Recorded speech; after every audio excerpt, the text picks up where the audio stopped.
السلام عليكم ورحمة الله وبركاته. الحمد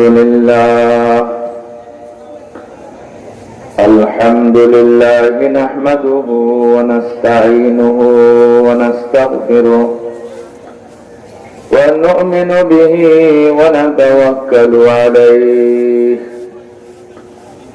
ونعوذ بالله من شرور أنفسنا ومن سيئات أعمالنا ونعوذ بالله من شرور أنفسنا ومن سيئات أعمالنا من يهد الله فلا مضل له ومن يضلله فلا هادي له ونشهد أن لا إله إلا الله وحده لا شريك له ونشهد أن محمدا عبده ورسوله صلى الله تعالى عليه وعلى آله وأصحابه وبارك وسلم. أما بعد فقد قال الله سبحانه وتعالى في كلامه المجيد وفرقانه الحميد بعد أعوذ بالله من الشيطان الرجيم بسم الله الرحمن الرحيم ومن يتق الله يجعل له مخرجا ويرزقه من حيث لا يحتسب صدق الله مولانا العظيم وبلغنا رسوله النبي الأمي الكريم ونحن على ذلك لمن الشاهدين والشاكرين والحمد لله رب العالمين. محبت الشهيد شباب درود إبراهيم قرون. اللهم صل على محمد وعلى آل محمد كما صليت على إبراهيم وعلى آل إبراهيم إنك حميد مجيد. اللهم بارك على محمد وعلى آل محمد كما باركت على إبراهيم وعلى آل إبراهيم إنك حميد مجيد. سبحانك لا علم لنا إلا ما علمتنا إنك أنت العليم الحكيم. رب اشرح لي صدري ويسر لي أمري واحلل عقدة من لساني يفقهوا قولي. يا حي يا قيوم لا إله إلا أنت برحمتك نستغيث. اللهم أصلح لنا شأننا كله ولا تكلنا إلى أنفسنا طرفة عين. اللهم إني أعوذ بك من شر نفسي ومن شر كل دابة أنت آخذ بناصيتها إن ربي على صراط مستقيم. আলহামদুলিল্লাহ আবুপুর আল আকসা জামে মসজিদ ও যুব সমাজের উদ্যোগে আয়োজিত আজকের এই অষ্টম তাফসীরুল কোরআন মাহফিলের মুহতারাম সভাপতি হযরত উলামায়ে কেরাম, মুরব্বিয়ান এজম, দিনদার ইমানদার সমবেত সর্বস্তরের বিরাদরান ইসলাম, পর্দার আড়ে অবস্থানরত আমার সম্মানিতা পর্দানুশীল মা ও বোনেরা, আলোচনার শুরুতে আল্লাহ রাব্বুল আলামিনের মহান দরবারে লাখ কোটি শুকর আদায় করছি, যিনি আমাদেরকে বা জামাত মাগরিবের নামাজ আদায় করার তৌফিক দিলেন। অন্তর থেকে সবাই বলি আলহামদুলিল্লাহ। মাগরিবের নামাজ আদায়ের পরে দ্বীনি মাহফিলে বেহেশতের বাগানে আল্লাহ পাকের দেওয়া হায়াতের কিছু সময় কাটাইবার জন্য আল্লাহ আমাদেরকে নিয়ে এলেন, তৌফিক দিলেন। এজন্য মনের গভীর থেকে আবার বলি আলহামদুলিল্লাহ। হাজিরিন, দ্বীনি মাহফিল অত্যন্ত গুরুত্বপূর্ণ। এখানে আসলে মানুষ আল্লাহ পাকের রহমতের ভাগী হয়। এখানে আসলে গুনাহ মাফ হয়। হাদিস শরীফে আছে, এই মজলিস যখন শেষ হয়ে যাবে, একজন ফেরেশতা আল্লাহর পক্ষ থেকে ঘোষণা করবেন, আনকুমু মাগফুরাল লাকুম। আল্লাহর বান্দারা ওঠো, তোমাদের বাড়ি ঘরে ফিরে যাও, তোমাদের আমলনামার গুনাহগুলিকে মাফ করে দেওয়া হয়েছে। সুবহানাল্লাহ। আল্লাহ যেন আমাদেরকে গুনাহের বোঝা নিয়ে মাহফিলে এসেছি, আল্লাহ যেন আমাদের গুনাহগুলি মাফ করে আমাদেরকে বেগুনাহ নিষ্পাপ মাসুম করে যেন বাড়ি ঘরে ফিরায়। সবাই বলি আমিন। আল্লাহ পাকের দরবারে তওবা করতেছি, আল্লাহ দ্বীনি মাহফিলে আসার উসিলায় আমাদের অতীত জীবনের গুনাহগুলি আল্লাহ আপনি মাফ করে দেন। ভবিষ্যতে খোদা আপনার নাফরমানি থেকে, গুনাহ থেকে, অপরাধ থেকে আমাদেরকে বাঁচার তৌফিক দান করেন। সম্মানিত হাজিরিন, সময় যেহেতু একেবারে কম, এজন্য আমি ভূমিকাতে কোনো কথা না বলে আমি আমার মূল আলোচনা শুরু করতেছি। আল্লাহ সুবহানাহু ওয়া তাআলা কালামে পাকের মধ্যে ইরশাদ করেন, বাদা আউযু বিল্লাহি মিনাশ শাইতানির রাজীম, ওয়া মান ইয়াত্তাকিল্লাহা ইয়াজআল লাহু মাখরাজা ওয়া ইয়ারযুকহু মিন হাইসু লা ইয়াহতাসিব। আল্লাহ বলেন, যে ব্যক্তি আল্লাহকে ভয় করবে, আল্লাহ পাক সুবহানাহু ওয়া তাআলা সকল বিপদ আপদ মুসিবত, যত ধরনের সংকীর্ণতা মানুষের সামনে আসে,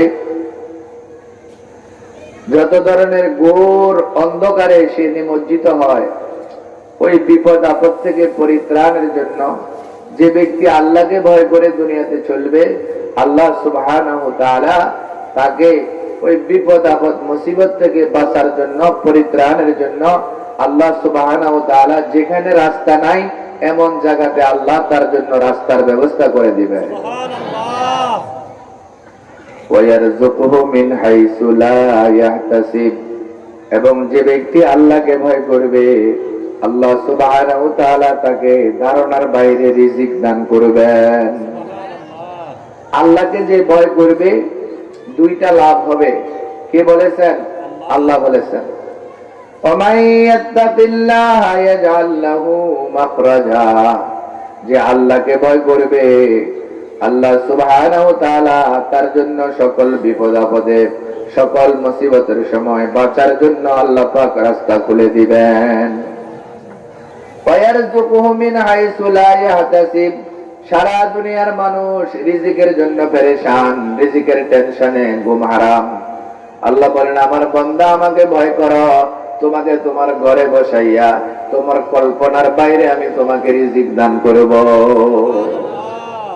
কাজ করব একটা, লাভ হবে দুইটা। আল্লাহকে ভয় করে তাকওয়া এবং পরেজগারি, খোদাভীতির নীতি অবলম্বন করে দুনিয়াতে যদি চলি, তো যত বিপদ আছে, যত সমস্যা আছে, আল্লাহ সব সমাধান করে দিবেন। এবং আমার যত প্রয়োজন, রিজিক বলতে বোঝায় একজন মানুষ দুনিয়াতে চলতে গেলে যা প্রয়োজন, এগুলি সব রিজিক। আল্লাহ বলেন, বান্দাকে আমি তার ধারণার বাইরে রিজিক দান করব। যে ব্যক্তি আল্লাহকে ভয় করবে, সারা দুনিয়ার সমস্ত জিন ইনসান মানব দানব বনের হিংস্র প্রাণী, জঙ্গলের বিষাক্ত সাপ তাকে ভয় করবে। ডাকাত বলেন, মাস্তান বলেন, সন্ত্রাসী বলেন, এলাকার ত্রাস বলেন, যে লোকটা আল্লাহকে ভয় করবে সারা দুনিয়ার সমস্ত মাখলুক তাকে ভয় করতে বাধ্য হবে। হারকে তরসদ আজ হক তাকওয়া গুজির, তরসদ আজ ওয়ায়ে জিন্ন ইনসা হারকে দিন। যে ব্যক্তি আল্লাহকে ভয় করবে, আল্লাহকে ভয় করে যে দুনিয়াতে হায়াত কাটাইবে, সারা দুনিয়ার সমস্ত মানব দানব, সমস্ত জিন ইনসান তাকে ভয় করতে বাধ্য হবে। আল্লাহ আপনার প্রকৃত ভয় আমাদেরকে দান করেন, সবাই বলে আমিন। যে ব্যক্তি আল্লাহকে ভয় করবে, যত ধরনের সমস্যা তার সামনে আসবে, আল্লাহ সুবহানাহু ওয়া তাআলা কুদরতের মাধ্যমে সমস্যার সমাধান করে দিবেন। সকল বিপদ থেকে আল্লাহ তাকে বাঁচার জন্য রাস্তা খুলে দিবেন। ওয়াদা কার? আল্লাহ। এই বিষয়ে আপনাদের সামনে বুখারী এবং মুসলিম শরীফের হাদিস, কোরআনে পাকের মধ্যে একটি ঘটনা, একদল লোকের আলোচনা হয়েছে। এটার বিস্তারিত ব্যাখ্যা আসছে হাদিস শরীফে। কোরআন শরীফে আল্লাহ বলেন, আম হাসিবতা আন্না আসহাবাল কাহফি ওয়ার রাকিম কানু মিন আয়াতিনা আজাবা। সূরাতুল কাহফের মধ্যে যেই জায়গাতে আল্লাহ পাক আসহাবে কাহফের আলোচনা করেছেন, সেখানে আরেকটা জামাতের নাম আল্লাহ নিয়েছেন আসহাবে রকিম। আসহাবে রকিমের ঘটনা কোরআনে শুধু তাদের নাম উল্লেখ করা হয়েছে, তাদের বিস্তারিত কাহিনী উল্লেখ নাই। হাদিস শরীফে প্রিয় নবীজি সাল্লাল্লাহু আলাইহি ওয়াসাল্লাম আসহাবে রকিমের বিস্তারিত আলোচনা করেছেন, সহিহাইনের riwayat। আমার ভাইরা, আল্লাহ যে বলেছেন যে আল্লাহকে ভয় করে দুনিয়াতে চলবে, সকল বিপদ থেকে আল্লাহ তাকে বাঁচার রাস্তা করে দিবেন। এই ঘটনার উপরে, এই কথার উপরে আপনাদেরকে আসহাবে রকিমের ওয়াকিয়াটা সংক্ষেপে বলবো। তিনজন লোক, অনেক আগের যুগের কথা, আমাদের নবীজি সাল্লাল্লাহু আলাইহি ওয়াসাল্লাম দুনিয়াতে আসার আগের ঘটনা। ওহীর মাধ্যমে আল্লাহ পাক আল্লাহর হাবিবকে জানাইছেন, আল্লাহর হাবিব উম্মতকে জানাই গেছেন। তিনজন লোক সফরে বাইর হয়েছে আরব দেশ, মরুভূমি, সারি সারি কিছু পাহাড় আছে। আরবদের যারা গেছেন দেখছেন, হঠাৎ করে তিনজন ঝড়ের কবলে পড়লেন। মরুভূমিতে মরুর ঝড় হয়, মরুর ঝড়। আমাদের দেশে যেরকম কালবৈশাখী ঝড় হয়, শিলাবৃষ্টি হয়, এরকম মরুভূমিতে ঝড় তুফান হয়, এটাকে মরুর ঝড় বলে। শুধু বাতাসে বালু উঠতে থাকে, বৃষ্টি নাই। এই সময় যদি কেউ ঘরের বাইরে থাকে, নির্ঘাত মৃত্যু। তিনজন লোক হঠাৎ করে ঝড়ের কবলে পড়ে গেলেন। তারা একটা গুহাতে, পাহাড়ের পাদদেশে একটা গুহার মধ্যে তারা ঝড়ের কবল থেকে আত্মরক্ষার জন্য আশ্রয় গ্রহণ করলেন। তারা সংখ্যায় কয়জন? ঝড়ের তীব্রতায় পাহাড়ের উপর থেকে বিশাল একটা পাথর এসে তারা তিনজন যে গুহাতে আশ্রয় নিয়েছিল, ওই গুহার মুখে ওই পাথরটা এসে চাপা দিয়েছে। এত বড় পাথর, তিনজন নয় 300 জনা ধাক্কা দিল, সরার মতো নয়। আকস্মিক বিপদে তিনজন লোক গুহার ভিতরে হাউমাউ করে কান্নাকাটি জুড়ে দিল।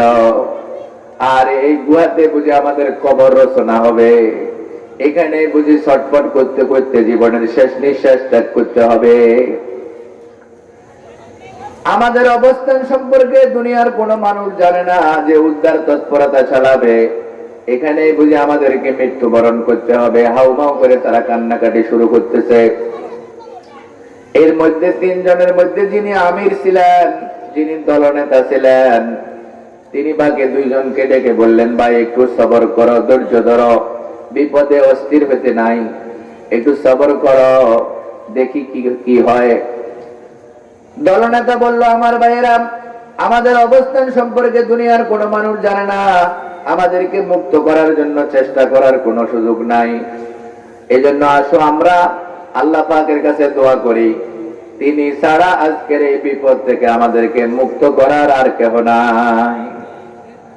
আসো আমার ভাইয়েরা, নিজেদের জীবনে আল্লাহর ভয়ে কোনো কাজ করেছে কিনা, আল্লাহর খুশির জন্য, আল্লাহর সন্তুষ্টির জন্য আল্লাহর ভয়ে যদি বিশেষ কোনো আমল করিয়া থাকি, আসো আজকে ওই আমলটা আল্লাহর দরবারে পেশ করে আল্লাহর কাছে আমরা কি চাইবো? রেহাই চাইবো। তিনি ছাড়া আমাদেরকে আর কেহ এই বিপদ থেকে মুক্ত করতে পারবে না। তিনজন মিলে সিদ্ধান্ত নিল, নিজেদের জীবনে আল্লাহর ভয়ে যে আমল করেছে ওই আমলটাকে উসিলা হিসাবে পেশ করবে।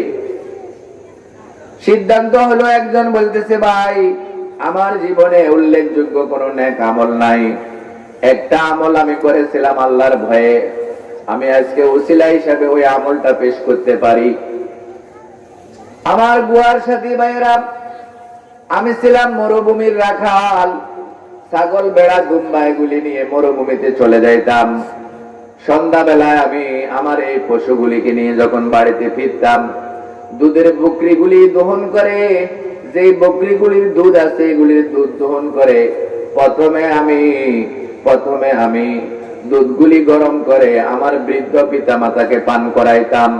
যতক্ষণ পর্যন্ত আব্বা আম্মাকে দুধ পান না করাইতাম, ততক্ষণ পর্যন্ত আমি, আমার স্ত্রী, আমার সন্তানেরা আমরা কেহ দুধ পান করতাম না। একদিন মরুভূমি থেকে ফিরতে আমার দেরি হয়ে গেল।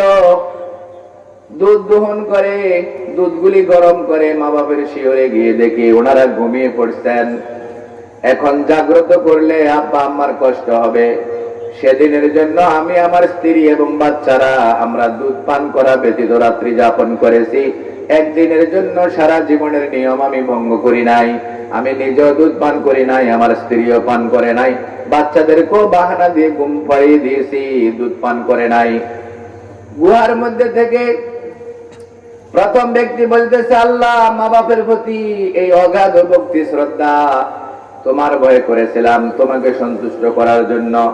আল্লাহ এই আমলটা যদি তোমার কাছে পছন্দ হয়ে থাকে, তুমি যদি কবুল করে থাকো, তো আজকের বিপদের দিনে এই আমলের উসিলায় তুমি আমাদের মুক্তির ফয়সালা করে দাও। হাদিস শরীফে এসেছে, প্রথম ব্যক্তির দোয়ার সাথে সাথে পাথর একটু সরে গেছে, বাহির থেকে আলো বাতাসের অক্সিজেনের ব্যবস্থা হয়েছে, তাদের অন্তরে আশার আলো জেগেছে। একজনের দোয়ায় যেহেতু পাথর একটু সরে গেছে, আশা করা যায় বাকি দুইজনের দোয়ার দ্বারা পাথর সরে যাবে। একটু সরে গেছে পাথর, কিন্তু মানুষ বাহির হওয়ার মতো কোনো ব্যবস্থা এখনো হয়নি।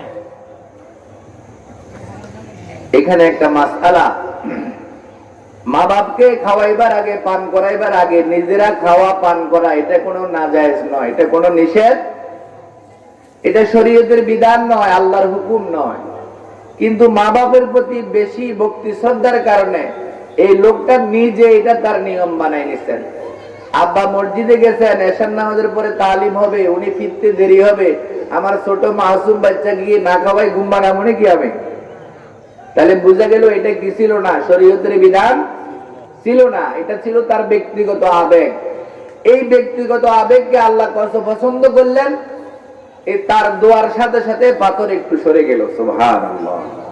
আমার ভাইয়েরা, যারা যুবকেরা আছো, পিতা মাতার দোয়ার জন্য, মা বাবার খেদমত করে ওনাদের সন্তুষ্টি অর্জন করতে যদি পারো, তোমার সামনে যত ধরনের বিপদ আসুক, মা বাপের দোয়া যার সাথে থাকবে, আল্লাহ সুবহানাহু ওয়া তাআলা তাকে বাঘের মুখ থেকে হেফাজত করবেন।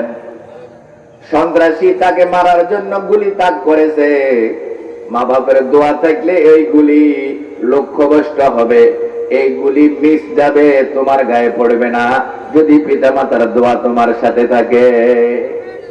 খেদমতে মা দর ফেদর কোন সুবহ শাম, তাকে বাসি দর্দ আলম নে কে নাম, তাকে বাসি দর্দ আলম নে কে নাম। খেদমতে মা দর ফেদর কোন ইখতিয়ার, তাকে বাসি দর্দ আলম বখতিয়ার, তাকে বাসি দর্দ আলম বখতিয়ার। মা বাবার খেদমতের আলোচনা এটা বিশাল একটা বিষয়, সেদিকে আর যাচ্ছি না। দুই নম্বর ব্যক্তি দোয়া করতেছেন, আমার গুহার সাথী ভাইয়েরা, আমার জীবনে উল্লেখযোগ্য কোন নেক আমল নাই, একটা আমল আমি করেছিলাম আল্লাহর ভয়ে। ওমাই ইয়াত্তাকিল্লাহ ইয়াজআল লাহু মাখরাজা। আল্লাহর ভয়ে যে দুনিয়াতে আমল করবে, আল্লাহর ভয়ে কোনো কাজ করবে, যখন কোন বিপদ তার সামনে আসবে, আল্লাহর ভয়ে যে আমল করা হয়, এটার বরকতে আল্লাহ সকল বিপদ থেকে মানুষকে উদ্ধার করে। দ্বিতীয় ব্যক্তি বলল, ভাই আমার একটা দিন মজুর ছিল, সারাদিন আমার কাজ করেছে, সন্ধ্যা বেলায় সে তার পাওনা নিতে আসে নাই। সারাদিন আমার কাজ করেছে। আপনারা কথা বলেন কেন? মাহফিলের আদব রক্ষা করে বসেন। এটা জনসভা নয়, দিনী মাহফিল, কোরআনের মাহফিল।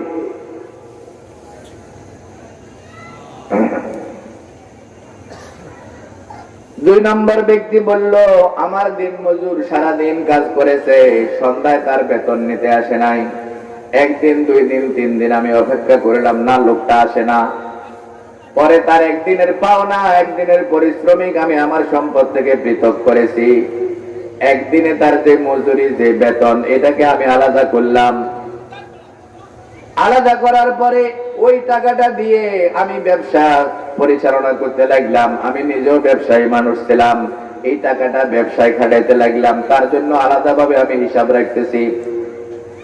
আরবের ব্যবসার মাল হলো গরু, ছাগল, ভেড়া, দুম্বা। তৎকালীন, এখনো আরবের লোকেরা এই গবাদি পশু অনেক লালন পালন করে। এই লোকটা দিন মজুরের টাকা দিয়ে ছাগল কিনেছে, ছাগল থেকে এটাকে আস্তে আস্তে বড় করতে করতে এটার জন্য আলাদা জনবল নিয়োগ করছে, আলাদা রাখাল লোক নিয়োগ করেছে। হইতে হইতে ওই দিন মজুরের ব্যবসাটা মালিক নিজের পক্ষ থেকে তার উকিল হয়ে পরিচালনা করতেছে। এখন একটা মাঠ হয়ে গেছে ওই দিন মজুরের ভেড়া, দুম্বা, ছাগলের দ্বারা।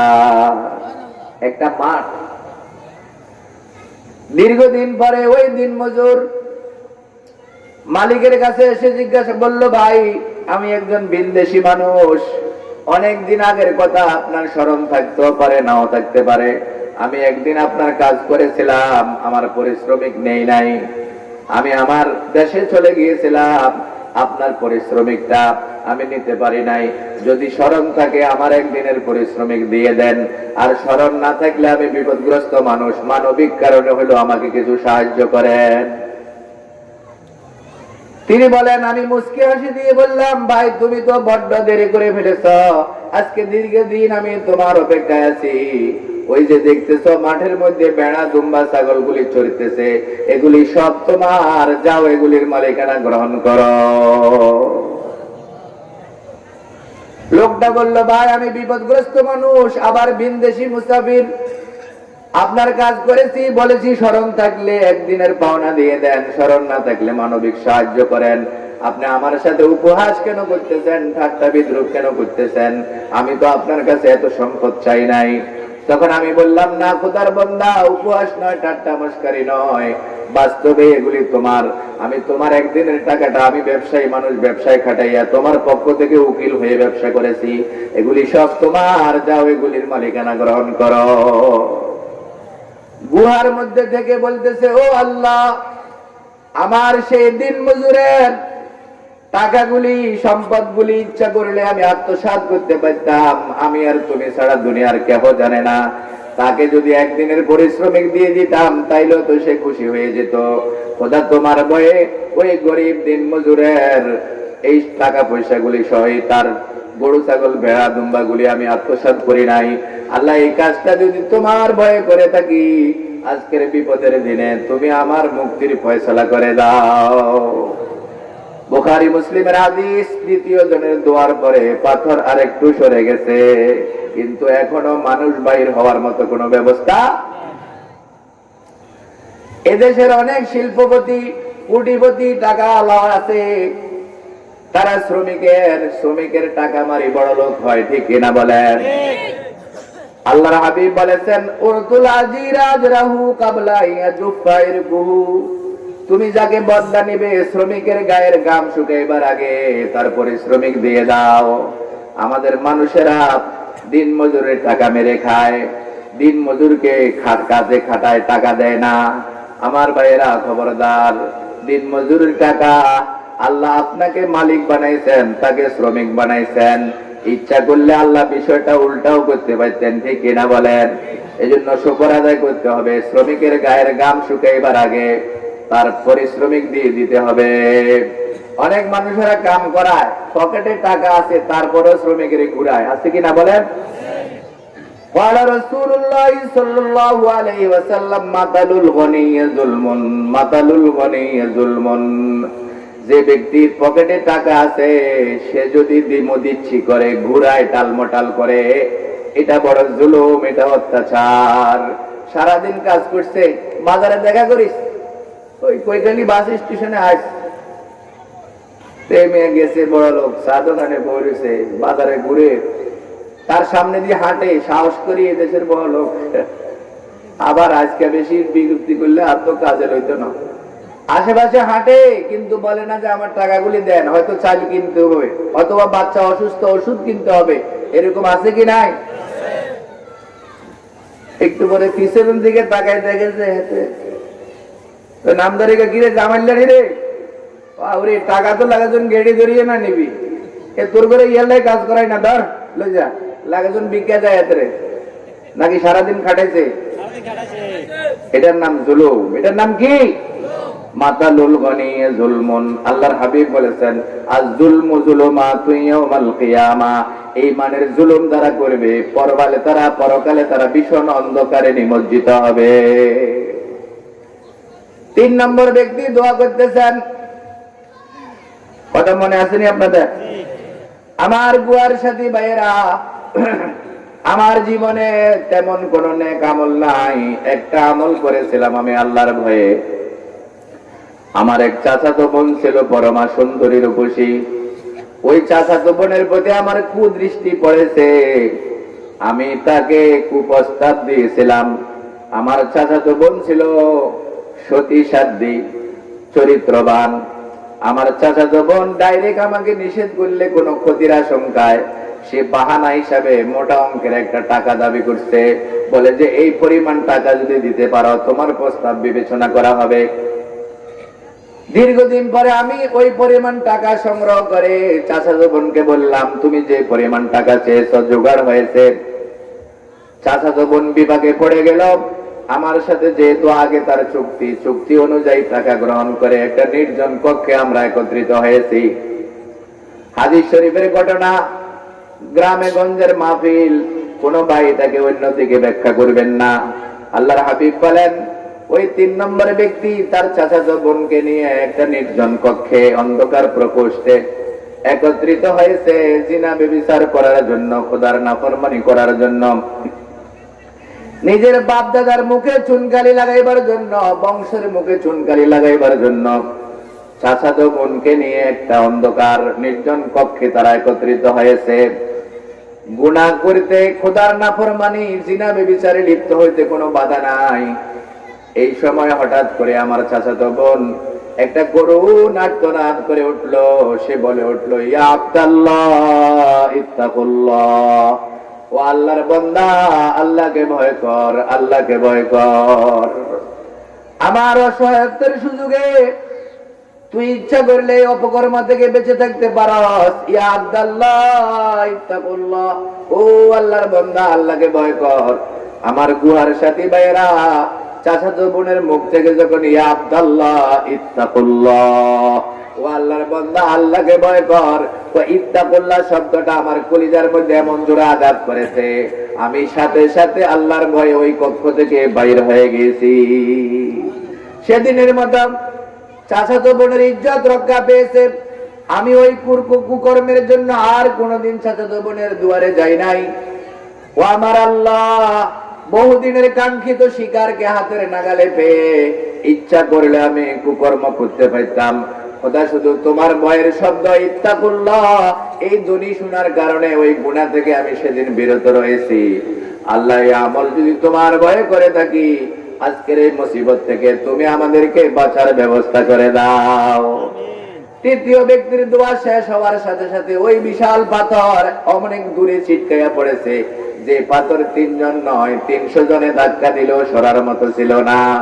আল্লাহ বলেন ওয়ামাই ইয়াত্তাকিল্লাহ ইয়াজআল লাহু মাখরাজা, যে আল্লাহকে ভয় করবে, যেখানে বাঁচার কোনো রাস্তা নাই সেই জায়গাতে আল্লাহ তার বাঁচার রাস্তা করে দিবে।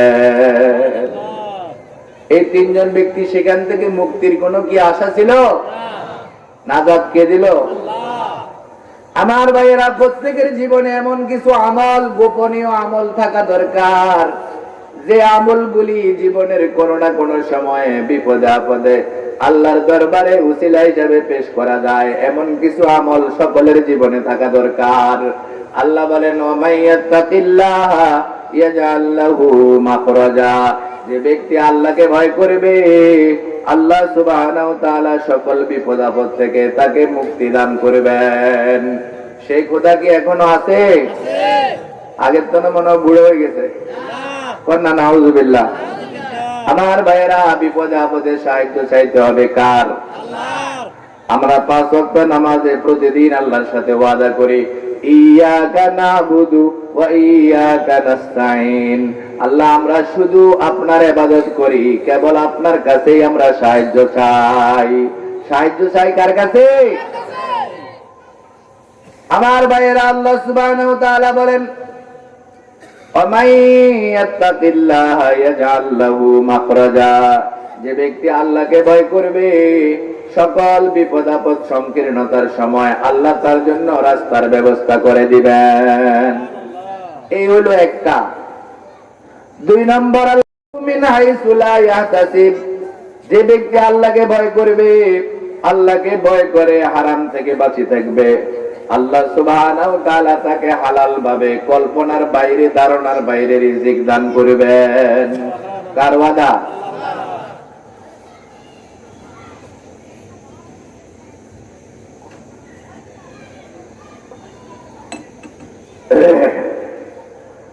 আয়াতের শেষ অংশ আল্লাহ বলেন ওয়ায়ারযুকুহু মিন হাইসু লা ইয়াহতাসিব, যে আল্লাহকে ভয় করে চলবে আর আল্লাহর ভয়ের কারণে, আল্লাহকে ভয় করার কারণে হারাম পথে পা বাড়াবে না, নাজায়েজ ভাবে হারাম পথে টাকা উপার্জন করবে না, আল্লাহকে ভয় করে দুনিয়াতে চলবে। আল্লাহ বলেন ওয়ায়ারযুকুহু মিন হাইসু লা ইয়াহতাসিব, আল্লাহ তাকে তার ধারণার বাইরে রিজিক দান করবেন।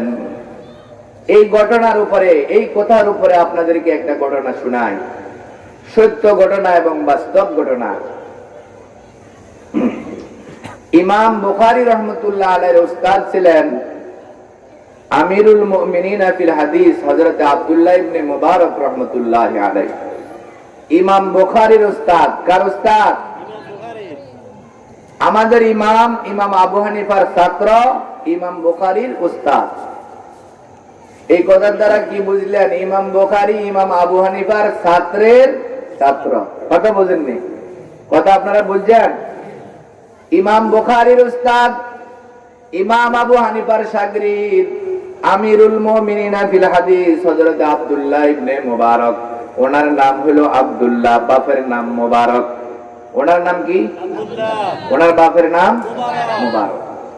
এই আব্দুল্লাহ হলো ইমাম বুখারীর উস্তাদ আর ওনার বাপ হলো মুবারক, এজন্য ওনাকে বলে আব্দুল্লাহ ইবনে মুবারক, মুবারকের ছেলে আব্দুল্লাহ। এই ইমাম বুখারীর উস্তাদ আব্দুল্লাহ, ওনার আব্বা মুবারক।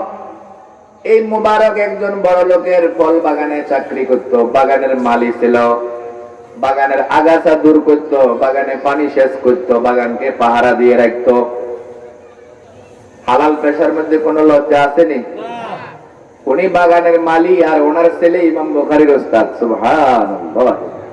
চুরি করলে শরম, রিকশা চালাইলে কি নাই? শরম নাই। ঠেলা চালাইলে কোনো শরম নাই, দিন মজুরিতে কোনো শরম নাই, সুদ খাইলে শরম, ঘুষ খাইলে শরম, সরকারি অর্থ লুটপাট করলে শরম, দুর্নীতি করলে কি শরম।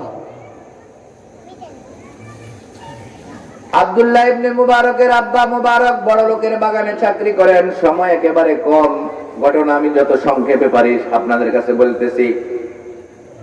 একদিন বাগানের মালিক বন্ধু বান্ধব নিয়ে বাগানে গেল, যাই বলতেছে মুবারক, আমার বন্ধুদেরকে নিয়ে আসছি, আমার বাগানে যে গাছের ফলগুলি বেশি সুস্বাদু এবং মিষ্টি, ওই গাছ থেকে কিছু পাকা ফল নিয়ে আসো।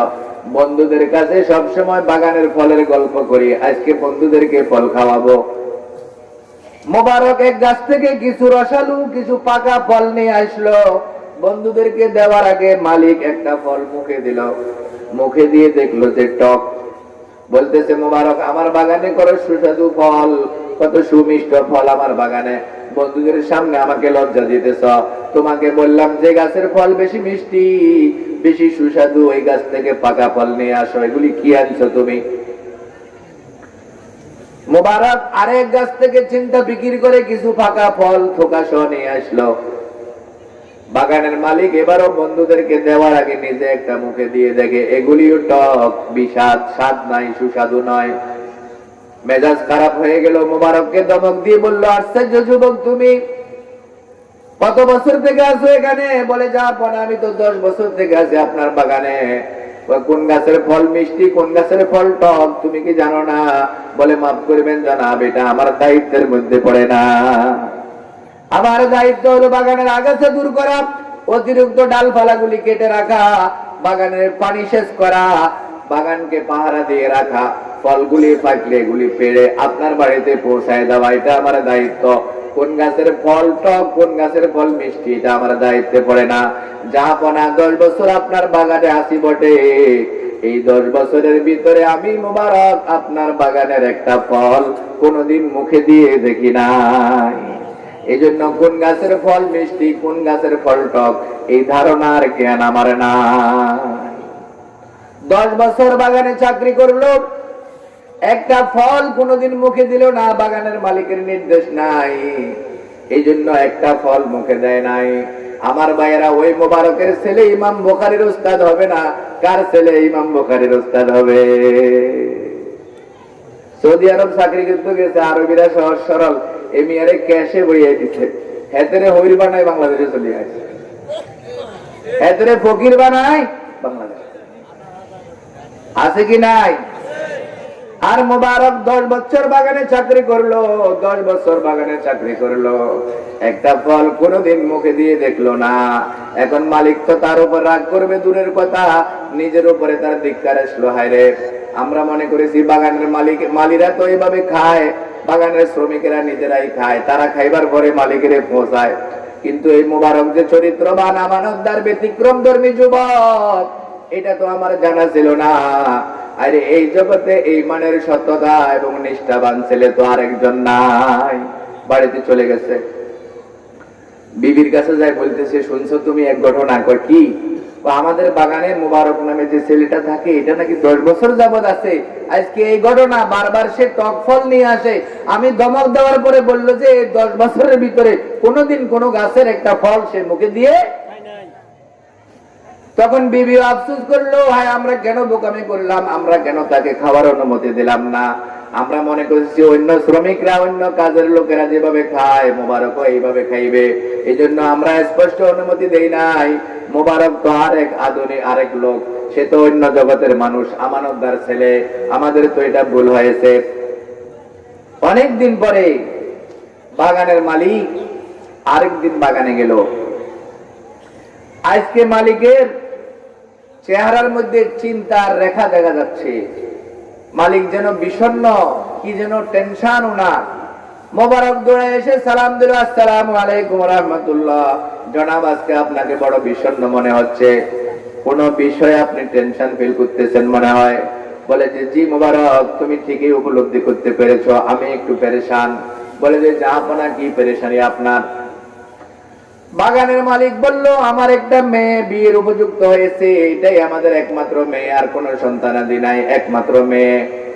মেয়েটা বিয়ের উপযুক্ত হয়েছে, আমরা বাড়ি থেকে উপনীত হয়েছি, বিভিন্ন জায়গা থেকে প্রস্তাব আসে, একদিকে হইলে আরেক দিকে হয় না, বিবাহ শাদী দিতে পারলাম না এখনো। যদি মেয়েটাকে পাত্রস্থ করে যাইতে পারতাম, মারা গেলেও টেনশন মুক্ত থাকতাম। এখন মেয়েটার বিবাহ নিয়ে চিন্তা করতেছি। মোবারক মুস্কি হাসি দিয়ে বলল, জনাব এটা কি চিন্তার বিষয় নাকি? মেশকাত শরীফের 2য় খণ্ডের সর্বপ্রথম পৃষ্ঠায় আমাদের প্রিয় নবীজির একটা হাদিস আছে। মোবারক বাগানের মালিককে ওই হাদিসটা শুনাই দিলেন। তুনকাহুল মারাতু লিআরবাইন লিজামালিহা ওয়া লিমালিহা ওয়া লিহাসাবিহা ওয়া লিদীনিহা ফাজফার বিযাতিদ দ্বীন তারিবাত ইয়াদাক আও কামা ক্বালা রাসূলুল্লাহ সাল্লাল্লাহু আলাইহি ওয়াসাল্লাম। মোবারক বললেন, জাহাপনা, সাধারণত আত্মীয়তা মানুষ চারটা দিকে লক্ষ্য করে আত্মীয়তা করে। ছেলের বিয়ে, মেয়ের বিয়ে, চারদিকে খেয়াল করে মানুষ করে। ওলি জামালিহা, সুন্দরের কারণে, ওলি মালিহা, মালের কারণে, ওলি হাসাবিহা, বংশমর্যাদার কারণে, ওলি দীনিহা, দিনদারি পরেশগারির কারণে। আমার মালিক সুন্দরের পাগল হলো জগতে খ্রিস্টানেরা। আপনার কাছে যদি খ্রিস্টানদের তরিকা ভালো লাগে, সুন্দর সুশ্রী সুঠাম দেহের অধিকারী কোন ছেলের কাছে মেয়ে বিয়ে দিবেন, টেনশন কিসের? এই জগতে মালের পাগল হয়েছে ইহুদিরা। ইহুদিদের তরিকা যদি আপনার কাছে ভালো লাগে, কোন মালদার ছেলের কাছে আপনার মেয়ে বিয়ে দিবেন। বংশ নিয়ে বেশি বাড়াবাড়ি করে হিন্দুরা। তাদের মধ্যে অনেক জাতি, তাঁতি, কামার, কুমার, জেলে, দোয়া, নাফিদ, এই জাতির সাথে ওই জাতির বিয়ে হয় না, ওই জাতির সাথে ওই জাতির বিয়ে হয় না। বংশ নিয়ে, জাত নিয়ে বেশি ফাড়াফাড়ি করে, বাড়াবাড়ি করে হিন্দুরা। আপনার কাছে যদি হিন্দুদের তরিকা ভালো লাগে, বংশধরা কোন ছেলের কাছে আপনার মেয়ে বিয়ে দিবেন, টেনশন কিসের? ওয়ালিদিনিহা, 4 নম্বর হলো দিনদারি পরেশগারি দেখি, দিন দেখি, ইসলাম দেখি, ঈমান আমল দেখি আত্মীয়তা করা। এটা হলো মুসলমানদের তরিকা। আমার মালিক মুসলমানদের তরিকা যদি আপনার কাছে ভালো লাগে, তাহলে একটা দিনদার ছেলের কাছে আপনার মেয়ে বিয়ে দিবেন, টেনশন কিসের? একরাশ চিন্তা নিয়ে, টেনশন নিয়ে বাগানের মালিক বাগানে এসেছিল। মোবারকের জ্বালাময়ী বক্তব্য শোনার পরে মালিক চিন্তা মুক্ত হয়ে বাড়িতে চলে গেল। বাড়িতে যাই আজকে আবার বিবির কাছে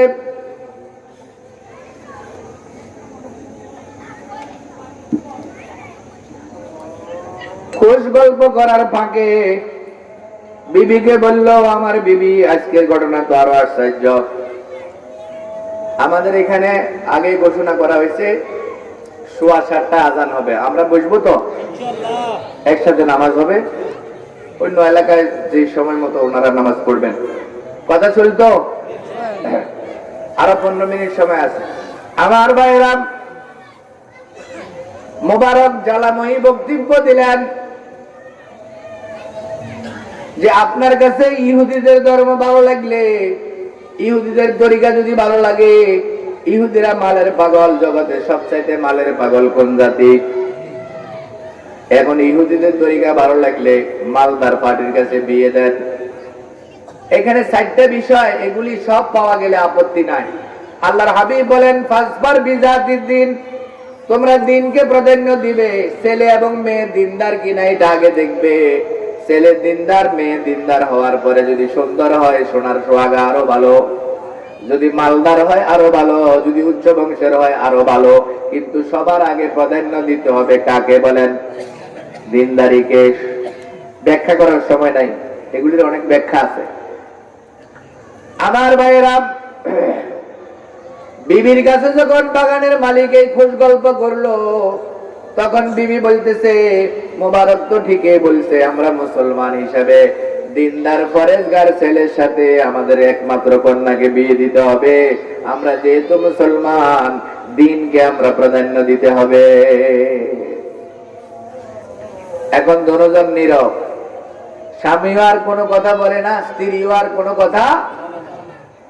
একটু পরে নীরবতা ভেঙে স্ত্রী বলতেছে, আমার স্বামী অনুমতি দিলে একটা কথা বলবো। স্বামী বলতেছে, কেন বলবে না? মেয়ে তো আমার একার নয়, তোমারও বলার অধিকার আছে, তোমারও পছন্দ অপছন্দের বিষয় আছে। বলে যে, আমার স্বামী, আমরা দুইজন তো সিদ্ধান্ত নিলাম, দিনদার ছেলে দেখে আমাদের একমাত্র মেয়েটা আমরা পাত্রস্থ করব, দিনদার ছেলের কাছে মেয়ে বিয়ে দিব। সিদ্ধান্ত ঠিক আছে তো? বলে ঠিক আছে। বলে, আমার স্বামী, আমার মন বলতেছে, মোবারক নামে যে ছেলেটা আমাদের বাগানে চাকরি করে, 10 বছর ধরে বাগানে আছে, আমাদের অনুমতি নাই বিদায় কোনদিন এই 10 বছরের ভিতরে একটা ফল সে কোনদিন মুখে দিয়ে দেখে নাই। আমার মন বলতেছে, এই জগতে মোবারকের চাইতে দিনদার কোন যুবক না। আমার স্বামী, আমার মনের একান্ত আশা, আমাদের একমাত্র মেয়েটা ওই বাগানের মোবারকের কাছে আমরা বিয়ে দিয়ে দিব। স্বামী বলতেছে, আমার স্ত্রী, সিদ্ধান্ত তো বাগান থেকে নিয়ে এসেছি, শুধু তোমার ভয়ে মুখ খুলতেছি না। তুমি যেহেতু রাজি, আর কোনো দেরি নাই, আমরা মোবারককে নিয়ে আসি। মোবারককে বাগান থেকে ডেকে এনে একমাত্র মেয়েটাকে ওই মোবারকের কাছে বাগানের মালিক বিয়ে দিয়ে দিলেন। আর সেই ঘর থেকে যে বাচ্চাটা দুনিয়াতে আসছে তার নাম আব্দুল্লাহ, যিনি ইমাম বুখারীর মতো মনীষীর উস্তাদ। আমার ভাইয়েরা, সন্তান যদি নেককার দিনদার বানাইতে চাই, আমাদের কামাই রোজগার হালাল হইতে হবে। আমাদের কামাই রোজগার হালাল হইতে হবে। আল্লাহ বলেছেন, ওয়ায়ারযুকহু মিন হাইসু লা ইয়াহতাসিব, যে ব্যক্তি আল্লাহকে ভয় করে হারাম ছাড়বে, আল্লাহ তাকে ধারণার বাইরে রিজিক দান করবেন। আমার ভাইয়েরা, মুবারক বাগানের কর্মচারী আর মালি হইয়া বাগানের মালিকের মেয়ে বিয়ে করব, এই ধারণা কোনদিন মুবারকের অন্তরে আসছে? এটা কি কল্পনা করার কথা? আল্লাহ যে বলেছেন, ওমাইয়াত্তাকিল্লাহ, যে ব্যক্তি আমাকে ভয় করবে, আমাকে ভয় করে হারাম পথ থেকে যে ব্যক্তি নিজেকে বাঁচাই রাখবে, হারাম টাকা হারাম পয়সা যে ব্যক্তি ত্যাগ করবে, পরিত্যাগ করবে, আমি খোদা তাকে ধারণার বাইরে রিজিক দান করব। আল্লাহ যেন বলতে চায়, ও মুবারক, এই 10 বছরে তোর চোখের সামনে কত মিষ্টি ফল, কত রসালু সুস্বাদু ফল এভাবে বাতাসে দোল খেয়েছে, বারবার তুইও মানুষ, ওই রসালু ফলের মধ্যে তোর নজর পড়েছে, তোর মনেও ওই ফলটা খাইবার জন্য আগ্রহ, ইচ্ছা জাগ্রত হয়েছে। মুবারক, আমার ভয়ে নিজেকে নিয়ন্ত্রণ করেছো, কন্ট্রোল করেছো, হারাম ভাবে একটা ফল 10 বছরের ভিতরে মুখে দাও নাই। ও আমার বান্দা মুবারক, আমি বড় দয়াবান, আমি তোরে তাকওয়ার পুরস্কার দিলাম, হারাম ভাবে একটা ফলও খাস নাই, এই জন্য এটার পুরস্কার হিসাবে মালিকের একমাত্র মেয়েকে বিয়ে করাইয়া মুবারক আমি তোরে পুরা বাগানের মালিক বানাই দিলাম। ওয়ারযুকহু মিন হাইসু লা ইয়াহতাসিব, যে ব্যক্তি হারাম থেকে বাঁচবে আল্লাহর ভয়ে, আল্লাহ তাকে ধারণার বাইরে রিজিক দান করবেন। সন্তান সৎ হইতে হইলে, সন্তান দিনদার হইতে হইলে আমাদের কামাই রোজগার হালাল লাগবে, ঠিক কিনা বলেন?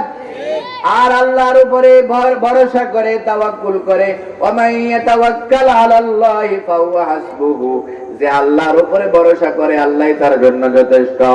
মুবারক নিজেকে বহুত কষ্ট করে সামলাইছে, হারাম ভাবে হারামের দিকে হাত বাড়ায় নাই, পা বাড়ায় নাই। আল্লাহ বলে, মুবারক, তোমার এই তাকওয়া ফরজগারিকে আখিরাতে তো তোমার জন্য আমার বিশাল নেয়ামত আছে, দুনিয়াতে আমি তোমার এই খোদাবিত্রি বদলা দিয়ে দিলাম, প্রতিদান দিয়ে দিলাম, তুমি একটা ফলও হারাম ভাবে খাও নাই, এজন্য আমি আল্লাহ তোমাকে পুরা বাগানের মালিক বানাইয়া দিলাম।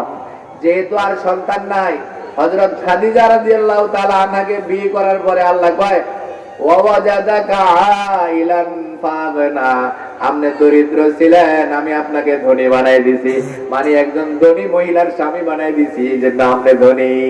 তো মুবারক বাগানের মালিকের একমাত্র মেয়ে বিয়ে করার কারণে মুবারক পুরা বাগানের মালিক হয়ে গেল, কিনা বলেন? আমার ভাইয়েরা, সেই খোদা কি এখনো আছে?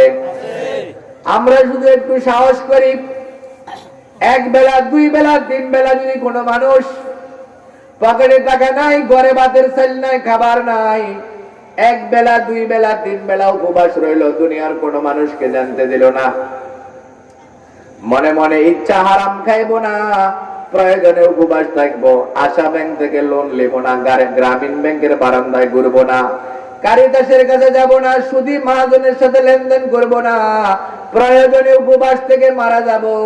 1 দিন, 2 দিন, 3 দিন, 1 বেলা, 2 বেলা, 3 বেলা না খাইলে মানুষ মরে কিনা? ভাই, পরীক্ষা করে দেখেন, আজকে থেকে পরীক্ষা করে দেখেন, 1 বেলা, 2 বেলা, 3 বেলা যদি কোনো মানুষ এই প্রতিজ্ঞা নিয়ে উপবাস থাকে, হালাল ভাবে যদি আল্লাহ ব্যবস্থা করে তো খাইলাম, আর না হয় উপবাস থেকে মারা যাব।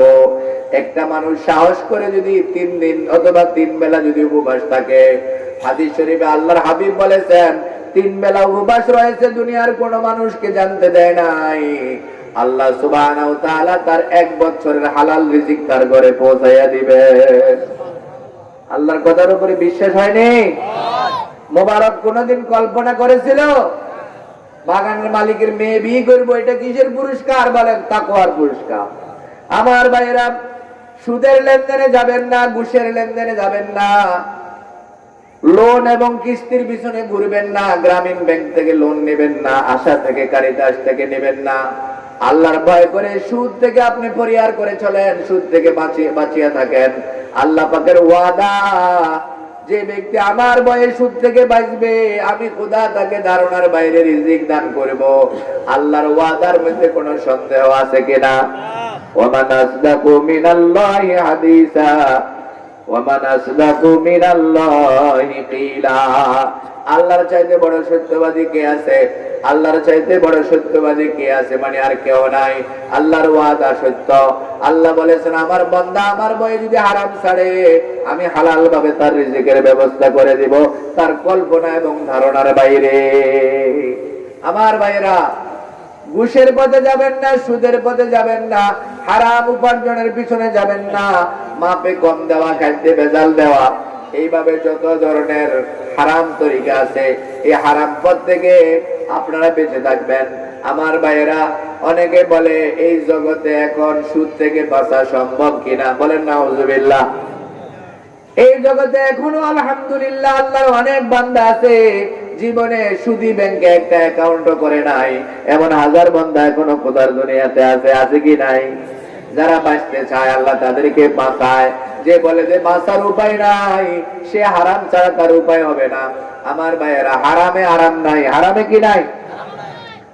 আমার ভাইয়েরা, হারামে আরাম নাই। আমরা হারাম পথে, বিভিন্ন সুদী ব্যাংকগুলি, বিভিন্ন মহাজনেরা আমাদেরকে বিভিন্ন লোক প্রলোভন দেখাইয়া আমাদেরকে কিস্তি নেওয়ার জন্য বাধ্য করে। বলেন হারামে আরাম নাই? বলেন না হারামে কিস্তি নিস্তি। বলেন কিস্তি নিস্তি। অনেক মানুষ এই কিস্তির জ্বালায় বিটে বাড়ি পর্যন্ত বিক্রি করে। আমার ভাইয়েরা, কিস্তিতে যাবেন না, সুদে যাবেন না, ঘুষে যাবেন না। দুইজন ব্যক্তির বিরুদ্ধে আল্লাহ পাক যুদ্ধ ঘোষণা করেছেন। কয়জনের বিরুদ্ধে? একজন হইল সুদখোরের বিরুদ্ধে আল্লাহ পাক যুদ্ধ ঘোষণা করেছেন। ফাইল্লাম তাফালু ফাযানু বিহারবিম মিনাল্লাহি ওয়া রাসূলিহি। সুদখোরকে আল্লাহ বলেছেন, ও সুদখোর, সুদ ছাড়ি দে, সুদ ছাড়ি দে, সুদ ছাড়ি দে। যদি সুদ খাওয়া বন্ধ না করস, তো আমার সাথে আর আমার রাসূলের সাথে যুদ্ধ করার জন্য প্রস্তুতি নে। আল্লাহ যদি কারো লগে যুদ্ধ ঘোষণা করে, তার কি উপায় আছে? এই জন্য আমার ভাইয়েরা, সুদ হলো হারাম, হারামে আরাম নাই। আমার ভাইয়েরা, হালালের অল্প ভালো, হারামের বেশিও আমার জন্য ধ্বংস। এই জন্য হালাল ভাবে দুনিয়াতে যারা জীবন যাপন করার জন্য চেষ্টা করবে, আল্লাহ পাকের ওয়াদা, ওয়া মান ইয়াত্তাকিল্লাহা ইয়াজআল লাহু মাখরাজা। যে ব্যক্তি আল্লাহকে ভয় করবে, আল্লাহ সকল বিপদে তার জন্য বাঁচার রাস্তা করে দিবেন। এবং ওয়া ইয়ারযুকহু মিন হাইসু লা ইয়াহতাসিব। আল্লাহ তাকে তার ধারণার বাইরে রিজিক দান করবেন। রিজিকের দায়িত্ব কার? আল্লাহ। ইন্নাল্লাহা হুয়ার রাজ্জাকু যুল কুওয়াতিল মাতিন। ওয়া মা মিন দাব্বাতিন ফিল আরদি ইল্লা আলাল্লাহি রিজকুহা। জমিনে বিচরণকারী যত প্রাণী আছে, আল্লাহ বলেন সকলের রিজিকের দায়িত্ব আমার। আল্লাহ দায়িত্ব নিলে এটার উপরে মুমিন যদি ভরসা করে, আল্লাহ তাকে রিজিক দান করবেন ধারণার বাইরে। আল্লাহ বলেন, লাউ আন্নাকুম তাতাওয়াক্কালুনা আলাল্লাহি হাক্কা তাওয়াক্কুলিহি লা রাযাকাকুম কামা ইয়ারযুকুত তায়র। তোমরা যদি আল্লাহর উপরে তাওয়াক্কুল করার মতো তাওয়াক্কুল করো, আল্লাহ পাখিদেরকে যেভাবে রিজিক দান করে বান্দা, তোমাদেরকে ওইভাবে আল্লাহ রিজিক দান করব। তাকদু খিমাসান ওয়া তারুহু বিতানা। পাখিগুলি সকাল বেলায় খালি পেটে তার বাসা থেকে বাইর হয়, সন্ধ্যার সময় পেট ভরে টিম টিম করে সেরা আবার বাসার মধ্যে ফিরে। ঠিক কিনা বলেন? আগামীকালের কোনো টেনশন আসেনি। পাখির আগামীকালের কোনো টেনশন আসেনি। আগামীকালের টেনশন করে জগতে মাত্র আল্লাহর মাখলুকের মধ্যে তিনটা প্রাণী। কয়টা প্রাণী? আগামীকালের টেনশন হলো মানুষের। শুধু নিজের টেনশন তো করে না, নিজের ছেলে মেয়ে এখন হুতনাতির টেনশন পর্যন্ত করে। এখন আমার যে জায়গা আছে, ঘর আছে, আর দীর্ঘ দিন পর্যন্ত কোন রকম চলবো, নাতিরা তো আটকে যাবো। আমার বাড়ির সামনে যে গরিব মানুষেরা আছে এগুলোর কেন এনতনে উড়াই দেওয়া যায়, তাহলে এবার হুত নাতির দিনও আর নতুন বাড়ি কি মেয়ের টেনশন, খালি হুত নাতে হুতের নাতিরও টেনশন শুরু করছে। তোর খবর আছে নি? তোর কি অবস্থা হবে তুই যে নাতির টেনশন করি? বাড়ির সামনে দিই ছোট্ট একটা ঝুপড়ি ঘর, ছোট্ট বন্ধুর 1 ডিসিম 2 ডিসিম জায়গা আছে প্রতিবেশীর, এই কোন রকম চলে। এরে কেমনে আর বাড়ির সামনে থেকে উচ্ছেদ করা যাইব? নাহলে তো বাড়িটা সুন্দর দেখা যায় না। আমার এত বড় বিল্ডিং, সামনে এই ছোট্ট ঘর একটা বেমানান, এরকম আসেনি জায়গাতে? আল্লাহ বলেন 2-3টা মাখলুক শুধু আগামী গেলে টেনশন করে। 1 নম্বর মানুষ, 2 নম্বর হইলো পিঁপড়া। হিমবা হিমবা পিঁপড়া চিনেন তো? এই পিপিলিকা আগামী গেলে টেনশন, যা পায়নি গর্তে ঢুকায়, যা পায়নি গর্তে ঢুকায়, ঠিক কিনা বলেন? আরেকটা মাখলুক হলো ইঁদুর। ইঁদুর চিনেননি? আমাদের দেশে একটা কথা প্রচলন আছে, কয় সন্ধ্য আইলে ইঁদুরে বলে 7 বিয়া করে। ক বিয়া? এই বউ যেগুন আছে বেগুনের দি মানুষের গৃহস্থের ধান কাটি সব গর্তের ভিতরে ঢুকায়। খন্দ গেলে বেগুনের তালাক দিয়ে হাতে আরেক খন্দ পর্যন্ত খায়। এইটা রূপকথা আরই সামাজিক কথাবার্তা। আমার ভাইরা, এই 3টা মাখলুক, ইঁদুর আগামীকালে টেনশন করে, পিপিলিকা আগামীকালে টেনশন করে, আর মানুষেরা আগামীকালের টেনশন করে। জগতের আর কোন মাখলুক আগামীকালের টেনশন। আল্লাহ বলেন লা রাযাকাকুম কামা ইয়ারযুকুত তায়রা, আমার বান্দারা যদি আমার উপরে তাওয়াক্কুল করে, পাখিদেরকে আমি যেভাবে রিজিক দান করি, পাখিরা আগামীকালের টেনশন করে না। সকাল বেলায় খালি পেটে তারা বাসা থেকে বাইর হয়ে যায়, সন্ধ্যা বেলায় পেট ভরে তারা আবার বাসায় ফিরে আসে। ভাই টিকটিকি দেখছেন নি? টিকটিকি টিকটিকি ফাঁকা আছে নি? উড়েনি? মশার ফাঁকা আসেনি? উড়েনি? এখন টিকটিকিরে আল্লাহ কয়, ও টিকটিকি আমার মাখলুক, তোর রিজিকের দায়িত্ব আমার। ওয়ালের মধ্যে খালি এভাবে আমার উপরে তাওয়াক্কুল করে হা করে থাকবি। তোর রিজিক হইল মশা, আমি মশাগুলারে উড়াই উড়াই তোর পেটের ভিতরে ঢুকাই দিব। মশার ফাঁকা আসেনি? মশা ইচ্ছা করলে টিকটিকি থেকে আত্মরক্ষা করতে পারে তো, কিন্তু আল্লাহ কয় টিকটিকি আমার উপরে তাওয়াক্কুল করি, খালি ওয়ালে থাক, তুই এমনি থাপ্পড়ও মারণ লাগবে না। তোর রিজিক নিজের ডানাতে বর করি উড়ি উড়ি তোর পেটের ভিতরে ঢুকবো। আল্লাহর বান্দারা যদি এই টিকটিকির কাছে যতটুকু তাওয়াক্কুল আছে, আল্লাহর বান্দাদের কাছে যদি এতটুকু তাওয়াক্কুল থাকে, তাহলে কোন বান্দা জুলুমের পথ, সন্ত্রাসের পথে যাইতে হয় না, সুদের পথে, ঘুষের পথে, দুর্নীতির পথে যাইতে হয় না। আল্লাহর বান্দা, হাজারো বান্দা আছে আল্লাহর উপরে তাওয়াক্কুল করার কারণে আল্লাহ তাদেরকে খাওয়াইতেছেন। আমি আর আপনিও যদি আল্লাহর উপরে তাওয়াক্কুল করি, আল্লাহর ভয়ে যদি হারাম ছাড়ি, আল্লাহ আমাকে আর আপনাকেও এভাবে ধারণার বাইরে রিজিক দান করবেন। আল্লাহ আমাদের সবাইকে তৌফিক দান করেন। ওমা আলাইনা ইল্লাল বালাগ ওয়া আখিরু দাওয়ানা আলহামদুলিল্লাহি রাব্বিল আলামিন। আসসালামু আলাইকুম ওয়া রাহমাতুল্লাহি ওয়া বারাকাতুহু।